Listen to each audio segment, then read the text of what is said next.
Neville Goddard's complete list of techniques. All of Neville's techniques can be categorized as condensed phrases and imaginal acts. If you want something, you can have it, but you must be willing to give up what you are now, in order to become what you want to be. That is the only price you pay. No sacrifice is required outside of giving up the state in which you find yourself, and moving into the state where you want to be, for they are only states. Imagination is the creator. If you will but control what you are imagining, not a thing is impossible to you. List of condensed phrases. Isn't it wonderful? Something wonderful is happening to me right now. Thank you. Isn't it wonderful? Or it is finished. Thank you, Father. Thank you, thank you, thank you. It is done. List of imaginal acts.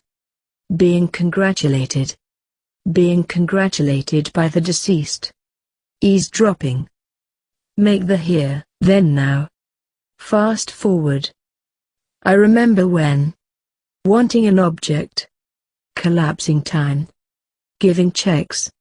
Counting cash. Revision. Condensed phrases. To a question, do you use affirmations and denials? Neville replied, let us leave these schools of thought that use affirmations and denials. The best affirmation and the only effective one is an assumption which, in itself implies denial of the former state. The best denial is total indifference. Things wither and die through indifference. They are kept alive through attention. You do not deny a thing by saying it does not exist.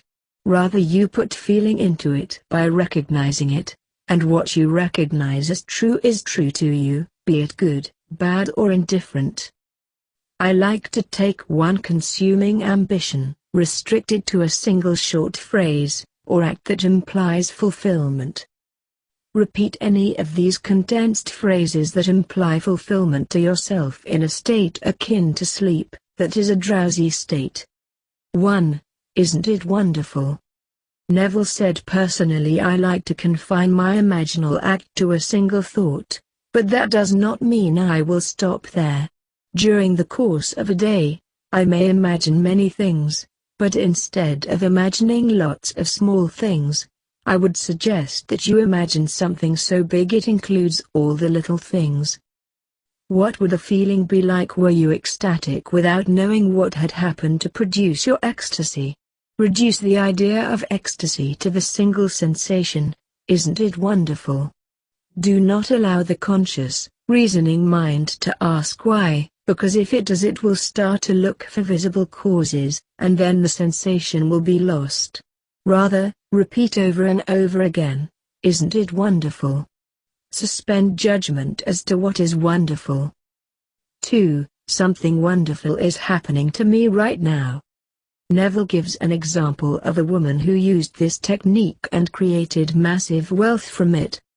Let me tell you of a lady I know who, in her middle 60s, had nothing when she put this principle into practice. Every morning as she soaked in the tub prior to going to her $75 a week job, she would say to herself, something wonderful is happening to me now. She kept playing upon the mood, toying with the feeling that something wonderful was happening. That very week she received her first breakthrough. 3. Thank you, isn't it wonderful? Or it is finished. These imply fulfillment of desire. Hence when feeling grateful, fulfilled, or thankful, it is easy to say, thank you, isn't it wonderful? Or it is finished. When you get into the state of thankfulness, you can either awaken knowing it is done, or fall asleep in the feeling of the wish fulfilled. 4. Thank you, Father. Condense your desire into a single phrase that implies fulfillment, such as, thank you, Father, isn't it wonderful? Or it is finished. Repeat that condensed phrase or action in your imagination over and over again. Then either awaken from that state, or slip off into the deep, imaginal acts. It starts with desire, for desire is the mainspring of action. You must know and define your objective, then condense it into a sensation which implies fulfillment. When your desire is clearly defined, immobilize your physical body and experience, in your imagination, the action which implies its fulfillment. Repeat this act over and over again until it has the vividness and feeling of reality. I am. Ye shall know the truth, and the truth shall set you free. The conceiver and the conception are one, but the conceiver is greater than his conception. The consciousness of being is not dependent upon being anything. It preceded all conceptions of itself and shall be when all conceptions of itself shall cease to be. I am the beginning and the end. That is, all things or conceptions of myself begin and end in me, but I, the formless awareness, remain forever. If you are dissatisfied with your present expression of life, then you must be born again. Rebirth is the dropping of that level with which you are dissatisfied and rising to that level of consciousness that you desire to express and possess. You cannot serve two masters or opposing states of consciousness at the same time. Taking your attention from one state and placing it upon the other, you die to the one from which you have taken it, and you live and express the one with which you are united. To rise to the level of any state is to automatically become that state in expression. But, in order to rise to the level that you are not now expressing, you must completely drop the consciousness with which you are now identified. Until your present consciousness is dropped, you will not be able to rise to another level. Do not be dismayed. This letting go of your present identity is not as difficult as it might appear to be.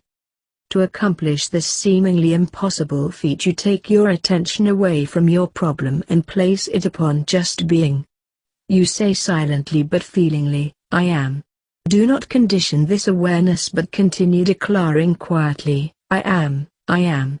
Simply feel that you are faceless and formless and continue doing so until you feel yourself floating. This wonderful experience of rising and floating is the signal that you are absent from the body problem. In this expanded state you are not conscious of being anything but I am. You are only conscious of being. When this expansion of consciousness is attained, within this formless deep of yourself, give form to the new conception by claiming and feeling yourself to be that which you, before you entered into this state, desired to be. You will find that within this formless deep of yourself all things appear to be divinely possible. Anything that you sincerely feel yourself to be while in this expanded state becomes, in time, your natural expression. 1. Being congratulated. Imagine that you are being congratulated by someone you know, on your achievement. That is you being congratulated upon the fulfillment of your desire. Congratulation from the other is after the fact and hence implies fulfillment of your desire, as congratulations come thereafter. 2. Being congratulated by the deceased. You can even be congratulated by the loved ones who have passed away. 3. Eavesdropping. Simply overhear other people speak about you, in the context of your desire having already been fulfilled. They can admire you on your accomplishment or be jealous of you. For example, someone you know is talking about you. Look how wonderful and bright she looked today. The way he was spending money, I think that he has hit the jackpot. He sure looked handsome today. 4. Make the here, then now. Make the here. Say your present location is a place called X, but imagine that you are in this other desired location of Y, from being at location Y, see and think of your former location X, thus making the here by experiencing it in the present. 5. Fast forward. Simply fast forward the day's events. Moving forward in time to experience your wish fulfilled. In the morning, fast forward the events of the day and experience the outcome as desired. If you intend to have a meeting, imagine its outcome to your satisfaction. 6. I remember when. This also implies fulfillment of desire. When you say I remember when I used to commute in that old bashed up Honda, now it feels so good to have this new car. 7. Wanting an object, furniture, rug, lamp etc. When the desire falls upon you to have a new piece of furniture, simply place it where you would like it to be. Now empty out all other objects in the room only to see that particular piece of furniture in the room. What you are conscious of will be expressed out as reality in your world. 8. Collapsing time. If today be Wednesday, and you feel that this want of yours can be done by Sunday, then feel that it is Sunday today. You already know how Sunday feels like, or as to how any other day feels like. So, simply imagine that it is Sunday today, now the time is, the date is, then carry on with your imaginal act, seeing the outcome of your desire being fulfilled on this particular Sunday. Do not to shorten the interval of time simply because you are anxious to receive your desire, make it a natural interval. 9. Giving checks. If you know of someone to whom you would give a check of a certain amount and this person being so happy and sincere towards you that he would not accept it, rather return it to you, then by all means give them checks and let them be happy at your accomplishment. Implying that you have money to give, but the check never gets accepted by this other person and is returned to you with thanks and regards. 10. Counting cash. In your imagination simply count the exact amount of cash that which you desire to have. 11. Revision. Revision is forgiveness. Revise any unpleasant past event with one that satisfies you. You can even revise your entire day before going to bed. Memories should be pleasant and not disturbing in any way. The past is not dead like so many people believe. It exists and is alive within us and will continue to affect our present and future if we do not begin pruning and revising. Golden Rule. Do unto others as you will have them do unto you. Everyone is you pushed out. Everyone in your world only but reflects you. Thank you.